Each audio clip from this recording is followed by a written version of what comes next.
morning, everyone. Welcome to the first class of this third term. It's been so long since the last time that we can meet through these meetings in Zoom. I'm gonna present you today the evaluation proposal we have for this term. We have only 2 evaluations to do. One of them is gonna be held during the English festival that is gonna be celebrated on July 9th, Friday, July 9th. So it is coming soon in 3 weeks. So we're getting ready for this. Let me share my screen with you so you can see the evaluation proposal that is up in here. Well, actually, it's not a proposal, it's the one that I have already established. For the first 35% of your final score, you're gonna present your projects during the English Festival, the 6th English Festival. Here we have the evaluation criteria. What it really matters is this. What are you going to do? Very, very simple. First and foremost, you have to keep working with the same groups. So that is kind of obvious because you have been together working on the first draft or the first deliverable and the second as well. In the first, you presented a PowerPoint presentation, and in the second, you showed a video of the solutions of the problem that you have presented in the very first deliverable in this year. The second thing you have to do is join the Zoom meeting during the English Festival. What time is going to be? We're gonna let you know. When the time comes, when the time arrives, we're gonna tell you what time the meeting is going to be. You're gonna receive the link and the schedule for the activity. You have to share your video as a group in the corresponding or assigned time. All of the members of the team must be present in the meeting. This festival is gonna be 100% online. It's gonna be online, so it means that you're not coming to school. Well, actually, some of you are not attending to school, but the ones who do, the ones who attend, you're not coming that Friday because we are celebrating this activity online. So that means that you have to access, you have to log in every single link that you receive for that date. And the activity for you is gonna be very simple. Just share your video in the moment that you are asked to.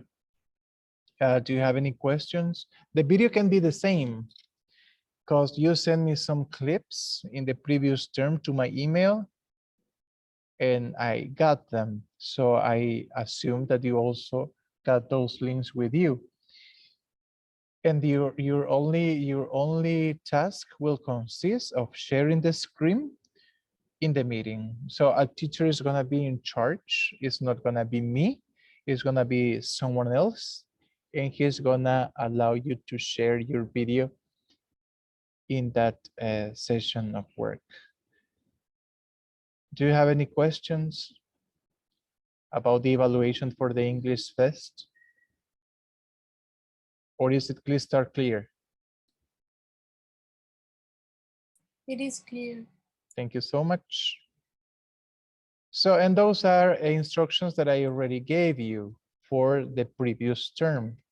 You have to remember that you have to propose solutions for the environmental problem. You have to state your solutions clearly. You have the length. You also have to send me the videos again. And why, teachers? We're gonna be presenting. Yeah, but you're not gonna present your projects to me. You're gonna present it to somebody else. What I want you to do, and I want you to take into consideration, is that probably there will be problems. So try to figure it out that there will be problems with the internet connection. Some of the group members are not gonna be present. The time is not gonna be enough. So there are many things that can go wrong during the English Fest. In order to prevent that you don't lose your score or you have problems with your scores, you have to send me your works to my email. And then don't forget to include this important information in the very first scene of your video: the name of the project, your level, your room, but especially your names. And then the rest, you know all of this. No further questions? Nope. All right, so then let's move to the second activity. The second activity is the other and the remaining 35%. You have to turn in this on the week of July, from July 12th to July 16th. From July 12th to July 16th. And what is it? It's a forum. It's a forum in Richmond Learning Platform. What you have to do is very, very simple. Number one, access to the platform, Santillana Richmond Learning Platform. Then in the main menu, you will have an option that it's read communications. Then when you click on communications, the topic is going to be displayed and you will be able to read it. You will see a new forum topic called Frankenstein evaluation. That's the name of the forum. And what are you going to write? A 100-word summary of chapter number 5 of the story of Frankenstein. Where can you find that? In your Spotlight on Literature, page 60. Page 60. There you will find it. Can be more than 100 words? Of course, it can be possible, but not less. Not less than 100. Teacher, are you gonna count down all of the words? Of course not. I can take the time to read or to count how many words did you write, but I can tell how many words you have included in your paragraph. You have to mention the important events during the chapter and the characters. The characters and the events only of chapter number 5. Because I'm aware that you're gonna read a Frankenstein for your literature art class, but that's another story. You're gonna read the whole package.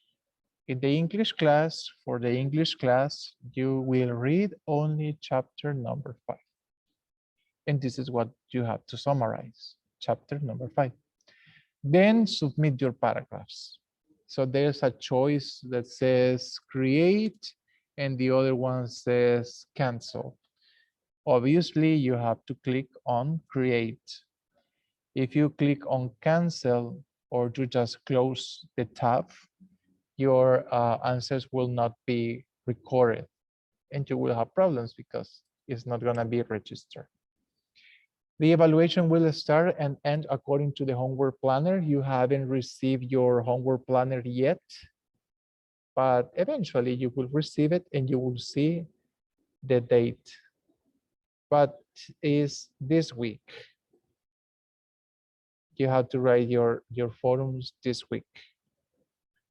Any technical trouble should be reported immediately with your teachers. Any questions about the forum?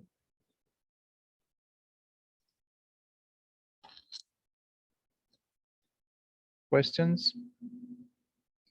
Is it clear or is that you're not listening? Everything's okay. Okay, thank you. So then that's it. That is the evaluation for this term.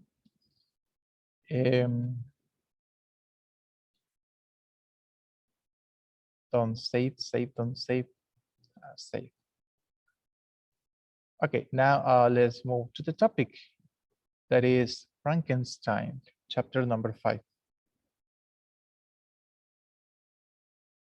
Give me a minute.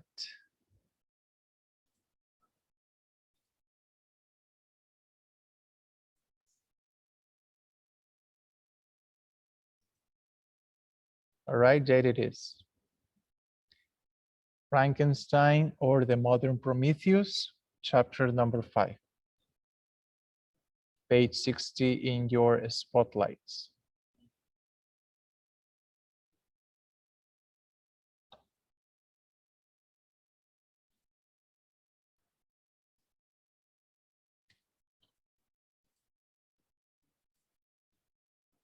Then I always keep saying the same every time we're gonna read something, that to understand the content and the context of any story that you read, it is important to know the person behind it. It is essential for you to understand the author's life, the author's perspective of life, so you can understand his or her work. And Mary Shelley is the author of this book, of this novel, and Mary Shelley's life is connected with Frankenstein in different ways, because she got to suffer different dark situations, very difficult situations. Unfortunately, she suffered a lot in her life, and those events really marked her life and influenced her to write the novel of Frankenstein. So let's read some lines about her life. Let me see if I have a volunteer here. Is there anyone who wants to read the first paragraph? At least from here to here. Anybody? I can read it. Okay, please, from How do you Mary. pronounce awesome? Her last name? Shelley. Shelley, okay. Yes. Mary Shelley, author of Frankenstein or the Modern Prometheus, was born August 30, 1797. Thank you so She much. was, okay. Yeah, until there. Thank you. Thank you. Thank you. Thank you. Thank you. Thank you. I really appreciate your participation. So here we find Mary Shelley's birthday and also when the book was written. Here is the year, 1880. Another volunteer?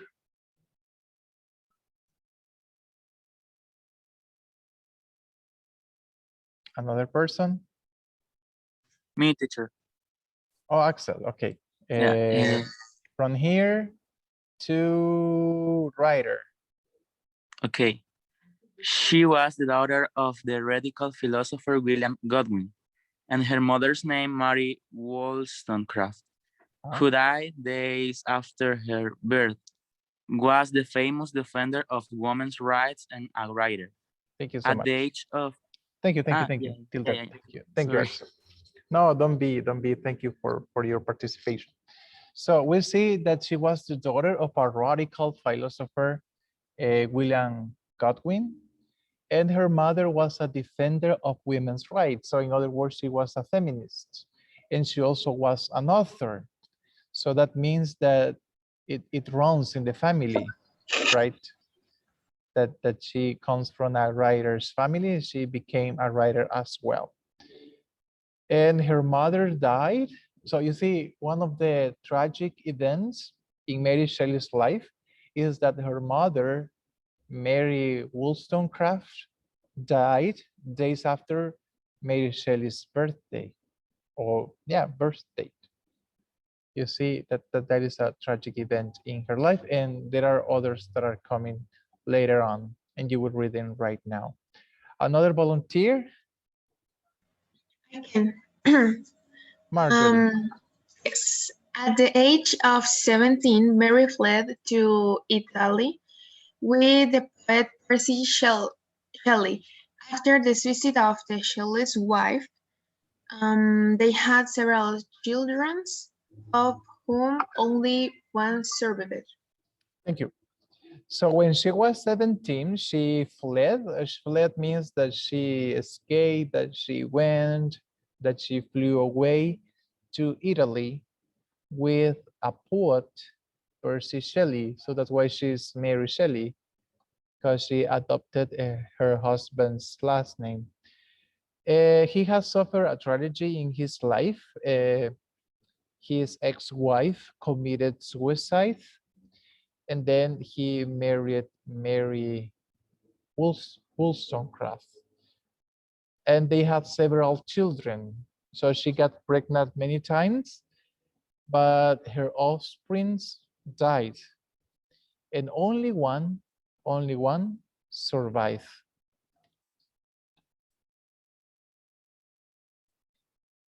So then we're gonna read some important events in history that influenced the creation of this book. Another volunteer, please, please, please, please. Me. Jennifer. Yes. Okay, Jenny. Wait a sec, here it is, please. In 80, in 1815, the eruption of Mount Tambora pulged part of the world in darkness and marked a period that came to be known the year without a summer. Thank you. So why is this event important for the creation of Frankenstein? It's very simple, because it creates a dark atmosphere that make that a reunion, a family reunion and a family friends reunion become a writing contest. And you will see why I'm saying this. In 1815, this volcano, this mount erupt, and all the debris, ashes, and lava cover the earth or the heavens. No, the heavens, the skies. Heaven is another thing. Cover the sky in darkness. And that period of time came to be known as the year without a summer, because there was no sun. It wasn't sunny, it was dark. And so the other event occurred. Anybody else who wants to read?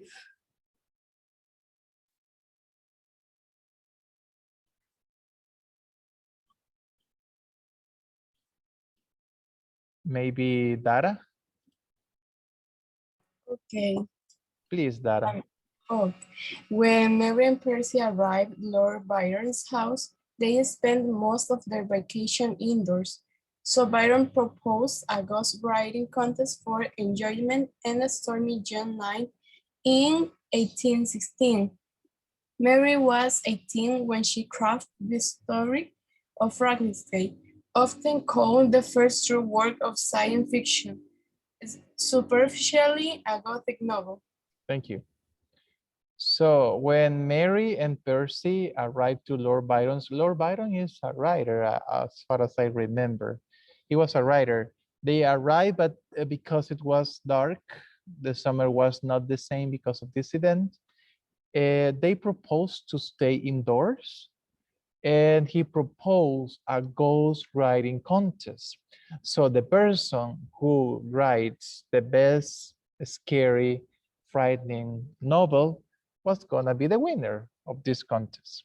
And so Mary Shelley took hand of everything that she had lived in her life and put it all together to create her finest, and I think her only work, which is the story of Frankenstein. Well, Frankenstein is not the monster, right? But we always connect Frankenstein with the monster, but Frankenstein is the creator of the monster, of the creature.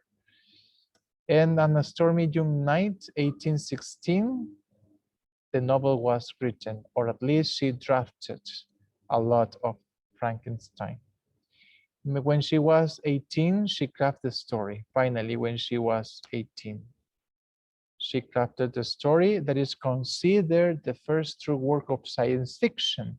You know that science fiction nowadays include spaceships, travels through time, etc. But what is here considered is that she uses science, all of the knowledge of real science, to create this creature. And also is considered a Gothic novel. Gothic, you know that we can relate Gothic with darkness, vampires, monsters, ghosts, haunted houses, etc. And in this novel really cover all these elements. You see. Then you might be wondering why the comparison between Frankenstein and Prometheus. So if you have read the Greek mythology, you would remember this character. He was friend of humankind. He was in the command of the god Zeus. Zeus commanded Prometheus to create many things, but one day humankind disobeyed Zeus' orders, and he decided to punish humankind or mankind. And Prometheus gave them the gift of fire, and the fire was allowed only for the gods, not for humans, not for mankind. And Prometheus stole fire from Zeus, and he disobeyed his command. And here is where it starts the comparison between Frankenstein and Prometheus. And also, I don't know if you remember, in the mythology, Prometheus was punished. Is Prometheus in chains? Do you remember, guys, that narrative of Prometheus in chains? If you don't, you can Google it. Prometheus punishment. I need one volunteer to help me reading here. Anybody?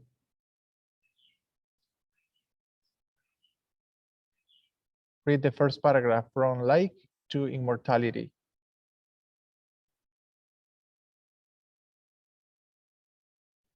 Volunteers. Maybe Edwin Mejia, Edwin Alexander.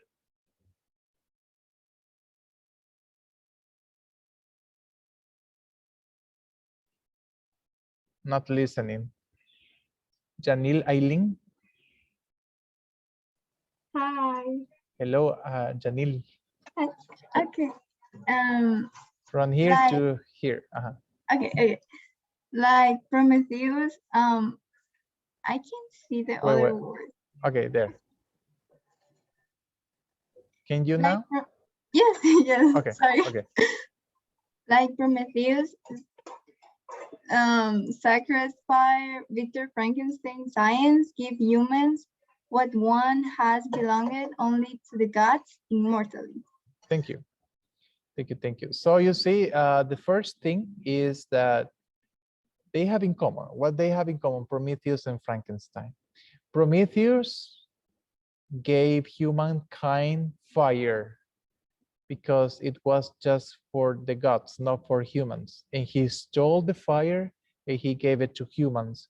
So Frankenstein, Victor Frankenstein, the doctor, wanted to give back to humans the gift of immortality. Because according to him, immortality only belonged to the gods. Like in Prometheus' fire, the fire was only for the use of gods. This is one comparison. Then we have another one. Maybe my dear Ortiz, do you want to read from here to the end? I don't know if I'm going to, I mean, my internet actually right now is kind of bad. So but I can hear you. I can hear you. Like the eagle tearing out Prometheus' liver, Victor's loved ones are torn from him. Victor's monster also resembles the mother Prometheus in that it signifies liberation from a creator. Thank you.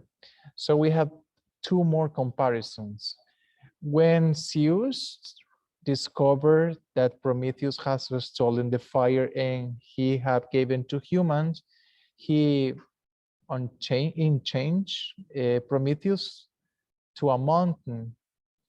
And every day, an eagle ate Prometheus' liver. Liver is an organ near your stomach. And he ate it every day. And at night or in the evening, the liver grew back again. So the next day, the eagle came back and teared it out. And then at night, it grew again. So the eagle could eat it the next day. And it was going to happen for eternity. It was an everlasting punishment. And Victor received also a punishment because of the gifts that he gave to humanity. The people who he loved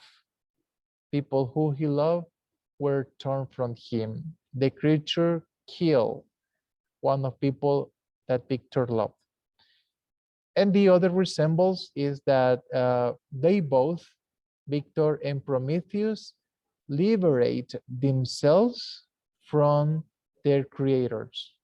Well, in this case, the monster. The monster liberate or set himself free from Victor, and Prometheus set himself free from Zeus. And now you will see why the comparison between these two characters.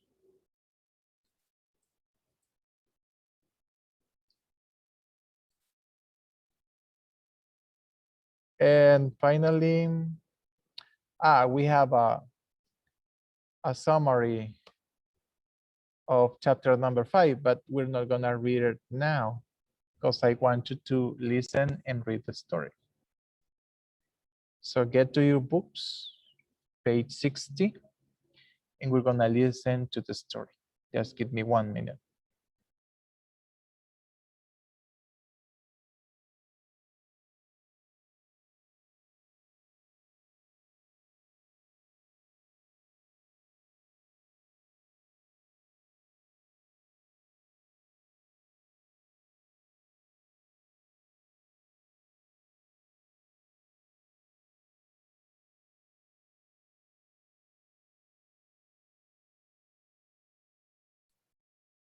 Give me 1 second. I'm doing some settings here.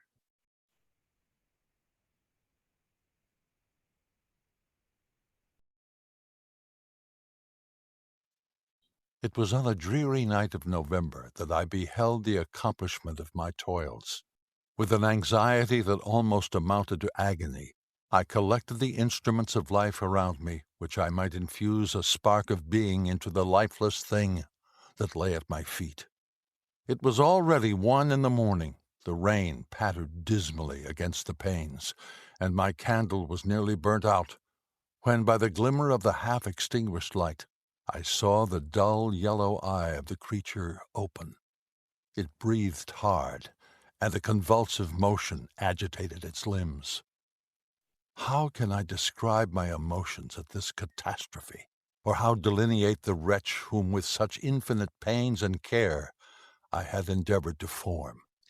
His limbs were in proportion, and I had selected his features as beautiful. Beautiful! Great God! His yellow skin scarcely covered the work of muscles and arteries beneath. His hair was of a lustrous black and flowing, his teeth of a pearl whiteness. But these luxuriances only formed a more horrid contrast with his watery eyes that seemed almost the same color as the dun white sockets in which they were set, his shriveled complexion and straight black lips. The different accidents of life are not so changeable as the feelings of human nature. I had worked hard for nearly 2 years for the sole purpose of infusing life into an inanimate body. For this I had deprived myself of rest and health. I had desired it with an ardor that far exceeded moderation. But now that I had finished, the beauty of the dream vanished, and breathless horror and disgust filled my heart. Unable to endure the aspect of the being I had created, I rushed out of the room and continued a long time traversing my bedchamber, unable to compose my mind to sleep. At length, lassitude succeeded to the tumult I had before endured, and I threw myself on the bed in my clothes, endeavoring to seek a few moments of forgetfulness. But it was in vain. I slept indeed, but I was disturbed by the wildest dreams. I thought I saw Elizabeth in the bloom of health, walking in the streets of Ingolstadt. Delighted and surprised, I embraced her. But as I imprinted the first kiss on her lips, they became livid with the hue of death. Her features appeared to change, and I thought that I held the corpse of my dead mother in my arms. A shroud enveloped her form, and I saw the grave worms crawling in the folds of the flannel. I started from my sleep with horror. A cold dew covered my forehead. My teeth chattered, and every limb became convulsed. When, by the dim and yellow light of the moon, as it forced its way through the window shutters, I beheld the wretch, the miserable monster whom I had created. He held up the curtain of the bed, and his eyes, if eyes they may be called, were fixed on me. His jaws opened, and he muttered some inarticulate sounds, while a grin wrinkled his cheeks. He might have spoken, but I did not hear. One hand was stretched out, seemingly to detain me, but I escaped and rushed downstairs. I took refuge in the courtyard belonging to the house which I inhabited, where I remained during the rest of the night, walking up and down in the greatest agitation, listening attentively, catching and fearing each sound, as if it were to announce the approach of the demoniacal corpse to which I had so miserably given life. Oh, no mortal could support the horror of that countenance. A mummy again endued with animation could not be so hideous as that wretch. I had gazed on him while unfinished. He was ugly then, but when those muscles and joints were rendered capable of motion, it became a thing such as even Dante could not have conceived. I passed the night wretchedly. Sometimes my pulse beat so quickly and hardly that I felt the palpitation of every artery. At others, I nearly sank to the ground through languor and extreme weakness. Mingled with this horror, I felt the bitterness of disappointment. Dreams that had been my food and pleasant rest for so long a space were now a hell to me, and the change was so rapid, the overthrow so complete. Morning, dismal and wet, at length dawned, and discovered to my sleepless and aching eyes the church of Ingolstadt, its white steeple and clock, which indicated the 6th hour. The porter opened the gates of the court, which had that night been my asylum, and I issued into the streets, pacing them with quick steps, as if I sought to avoid the wretch whom I feared every turning of the street would present to my view. I did not dare return to the apartment which I inhabited, but felt impelled to hurry on, although drenched by the rain which poured from a black and comfortless sky. I continued walking in this manner for some time, endeavoring by bodily exercise to ease the load that weighed upon my mind. I traversed the streets without any clear conception of where I was or what I was doing. My heart palpitated in the sickness of fear, and I hurried on with irregular steps, not daring to look about me. Like one who on a lonely road doth walk in fear and dread, and having once turned round, walks on, and turns no more his head, because he knows a frightful fiend doth close behind him tread. Continuing thus, I came at length opposite to the inn at which the various diligences and carriages usually stopped. Here I paused, I knew not why, but I remained some minutes with my eyes fixed on a coach that was coming towards me from the other end of the street. As it drew nearer, I observed that it was the Swiss diligence. It stopped just where I was standing, and on the door being opened, I perceived Henry Clerval, who, on seeing me, instantly sprung out. "My dear Frankenstein," exclaimed he, "how glad I am to see you! How fortunate that you should be here at the very moment of my alighting!" Nothing could equal my delight on seeing Clerval. His presence brought back to my thoughts my father Elizabeth, and all those scenes of home so dear to my recollection. I grasped his hand, and in a moment forgot my horror and misfortune. I felt suddenly, and for the first time during many months, calm and serene joy. I welcomed my friend, therefore, in the most cordial manner, and we walked towards my college. Clerval continued talking for some time about our mutual friends and his own good fortune in being permitted to come to Ingolstadt. "You may easily believe," said he, "how great was the difficulty to persuade my father that all necessary knowledge was not comprised in the noble art of bookkeeping.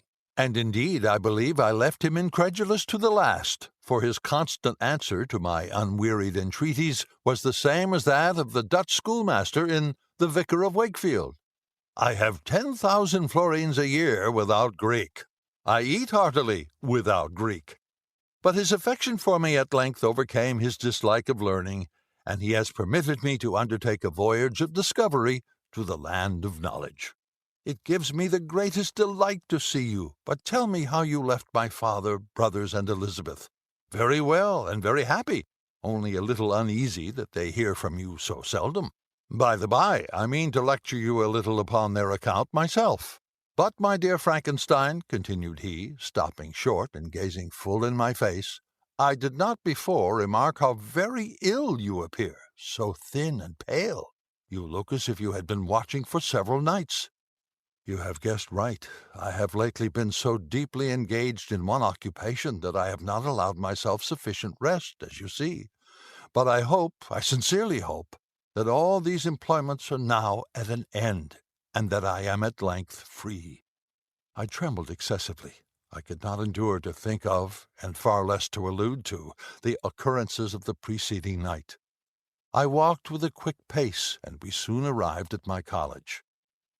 I then reflected, and the thought made me shiver, that the creature whom I had left in my apartment might still be there, alive, and walking about. I dreaded to behold this monster, but I feared still more that Henry should see him.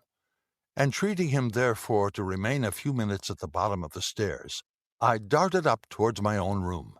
My hand was already on the lock of the door before I recollected myself. I then paused, and a cold shivering came over me. I threw the door forcibly open, as children are accustomed to do when they expect a spectre to stand in waiting for them on the other side. But nothing appeared. I stepped fearfully in. The apartment was empty, and my bedroom was also freed from its hideous guest. I could hardly believe that so great a good fortune could have befallen me, but when I became assured that my enemy had indeed fled, I clapped my hands for joy and ran down to Clerval. We ascended into my room, and the servant presently brought breakfast. But I was unable to contain myself. It was not joy only that possessed me.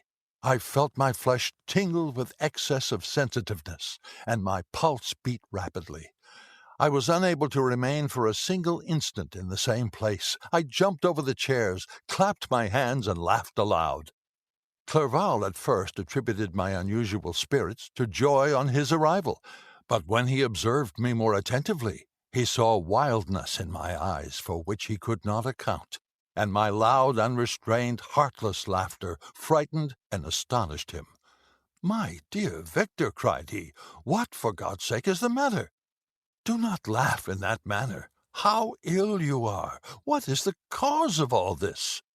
"Do not ask me," cried I, putting my hands before my eyes, for I thought I saw the dreaded spectre glide into the room. "He can tell. Oh, save me, save me!" I imagined that the monster seized me. I struggled furiously and fell down in a fit. Poor Clerval! What must have been his feelings? A meeting which he anticipated with such joy, so strangely turned to bitterness. But I was not the witness of his grief, for I was lifeless, and did not recover my senses for a long, long time. This was the commencement of a nervous fever, which confined me for several months. During all that time, Henry was my only nurse. I afterwards learned that, knowing my father's advanced age and unfitness for so long a journey, and how wretched my sickness would make Elizabeth, he spared them this grief by concealing the extent of my disorder. He knew that I could not have a more kind and attentive nurse than himself, and firm in the hope he felt of my recovery, he did not doubt that instead of doing harm, he performed the kindest action he could towards them.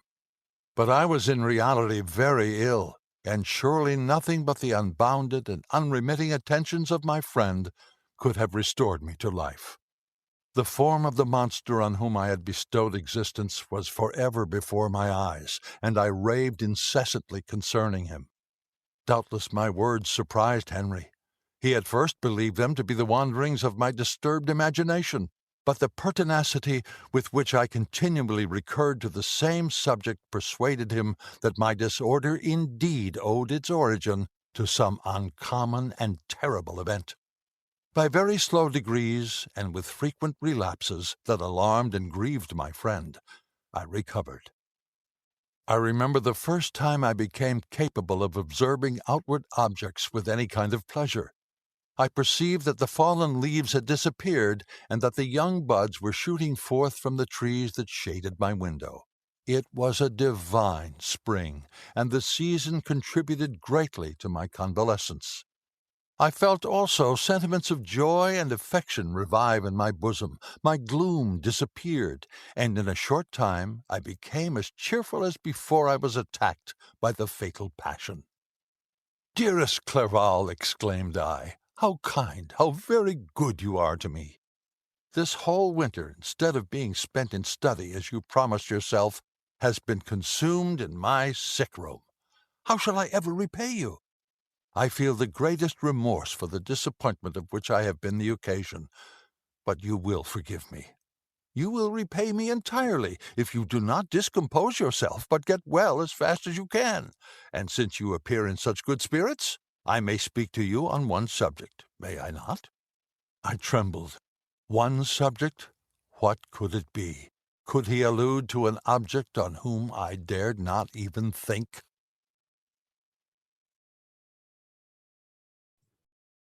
Okay, so we finish listening chapter number 5.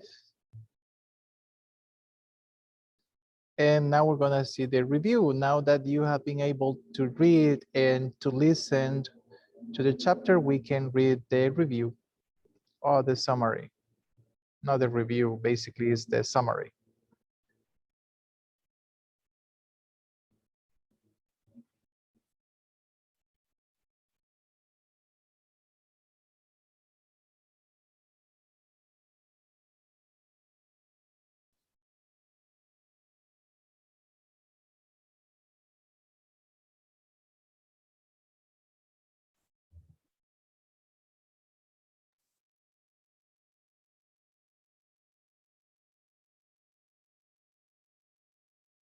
So it's the last slide. We read this. Here we go.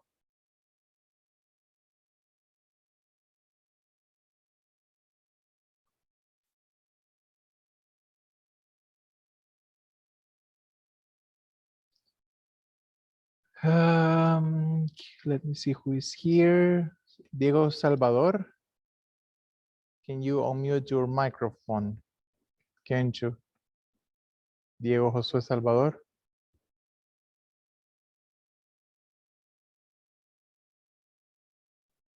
Daniela Nefertiti Tejada. Is your microphone working, isn't it? No. Okay, thank you, Nefer. Gerardo Alonso.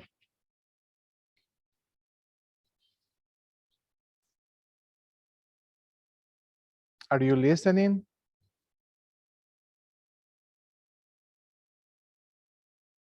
Please share me. Who is me? Ah, Marisol. Sí. Okay, please. From here to him, please. Okay.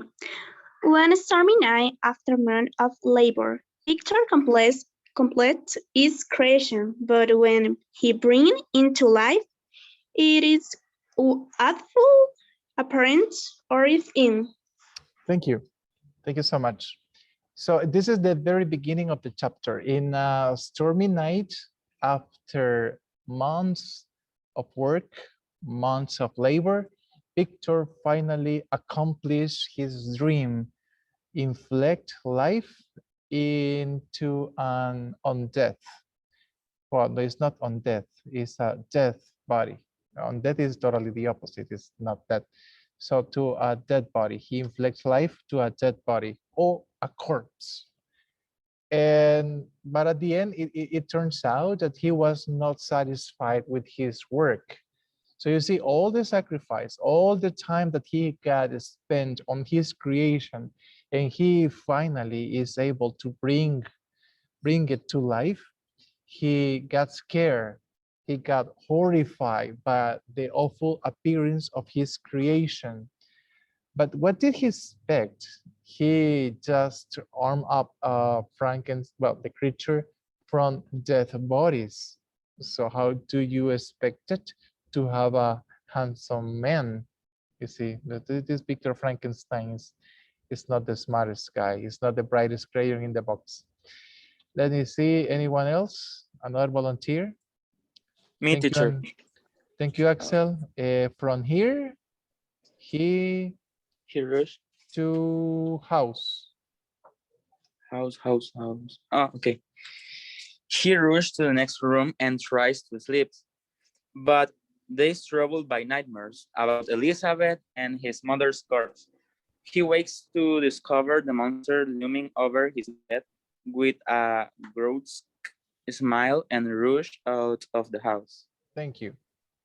So the first action that he did, he ran away, he rushed to the next room, and he tried to catch up some sleep, but he couldn't. He couldn't sleep because he was tormented by terrible nightmares about Elizabeth and his mother's corpse, or his mother's dead body. A dead body is a corpse.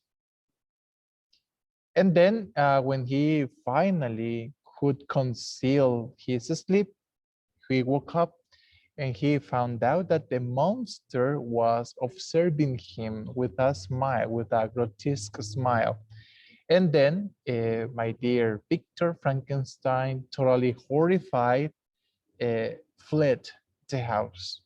He fled the house and he started walking in Ingolstadt, trying to forget about his creation. He's trying to forget about the monster.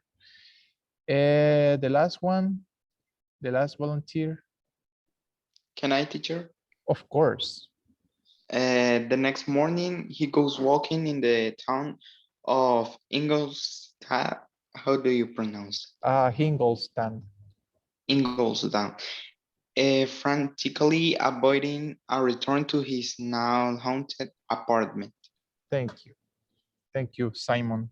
So basically, the end of the chapter is that he is wandering around in the town of Ingolstadt, trying to forget, like I said before, about the creature.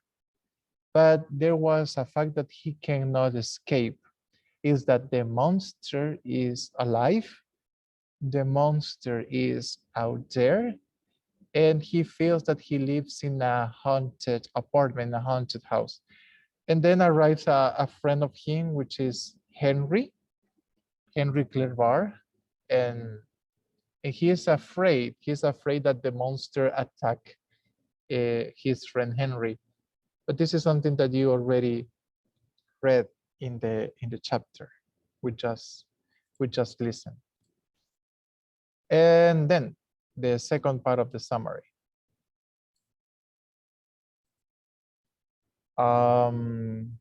Another person?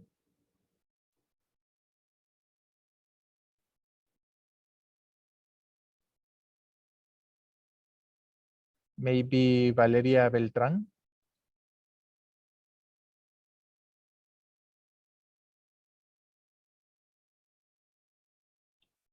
Hi, teacher. Okay, please, Valeria, from us to university, please. Okay. As he walks by the town inn, Victor comes across his friend Henry Clerval, Clerval. who was who was just arrived to being studying at the university. Yeah, they were friends from college. They were friends from the university. And he just came across. Come across means meet by accident. That's what come across means. Meet by accident. He didn't expect to see Henry arriving, and he was delighted to see Henry. You see, he was happy, and finally he see a familiar face, so that refreshed his soul. Let me see, Sarah Martinez. Can you help me here, please? Delighted to see Henry. A breath of fresh air and a reminder of his family after so many months of isolation and ill health. He brings him back to his apartment. Continue, please. Victor enters first and is relieved to find no sign of the monster.